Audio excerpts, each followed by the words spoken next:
Hi, my name is Bailey Queener. The second artist I chose for the narrative mid-critique was Sydney Ribella.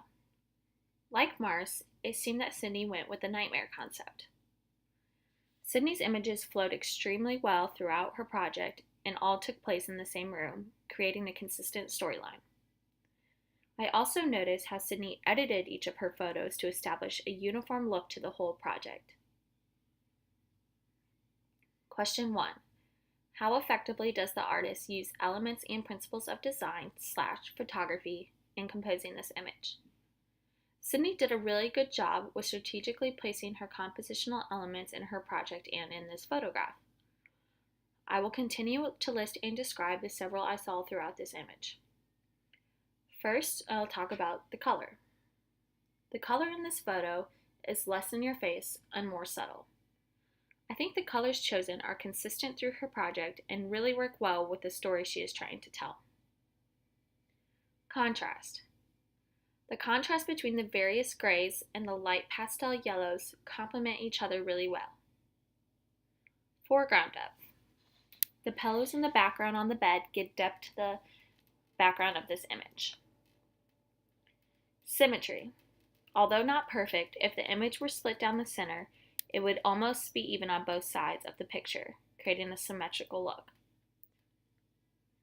Fill the frame. The subject or focus of the image, which in this case is the girl, fills up majority of the frame. Point of view. Although slight, this picture is taken from a bird's eye view, giving it a different and interesting perspective for the viewer. Next one is balance. Again, the grays and the soft colors balance each other out nicely in the composition. Shape. There's various shapes found in the pattern of the bedspread, the young girl, and the rectangular shape of the pillows. Next is pattern. The bedspread the girl is sitting on has a pleasing pattern that is pleasing to the viewer's eye. Texture.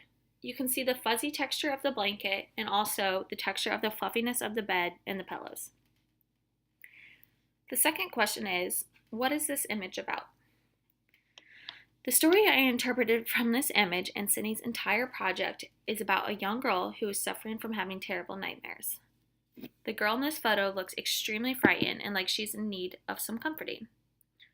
The way she is looking to the side makes it seem like she is looking at something, which makes me wonder if there is an inferred object to the side or maybe she heard a scary noise. Either way, this photo interests me and makes me want to know more about the story as a whole. Question number 3. What would you change about this image? Again, there isn't much I would change about the overall photo. I think the pink symbol on the girl's sock is a little distracting and it might help the overall composition if it were to be removed. I also think if the teddy bear that was in the previous photos was also incorporated into this one, it could help add to the picture. But I do like it how it is. Question number 4. What could use improvement within the image/composition? I think the lighting could be a little better set up in this photo. Obviously, it's hard to find good lighting as a student when you don't have a nice camera or special equipment to work with. However, in the scenario that it were possible, I think the overall quality of this image could be improved if the lighting were more thought out. Other than that, it's great. I think Sydney did a really great job at consistently telling her story throughout her whole project. There isn't a lot of constructive comments I would give her. Overall, she did a wonderful job.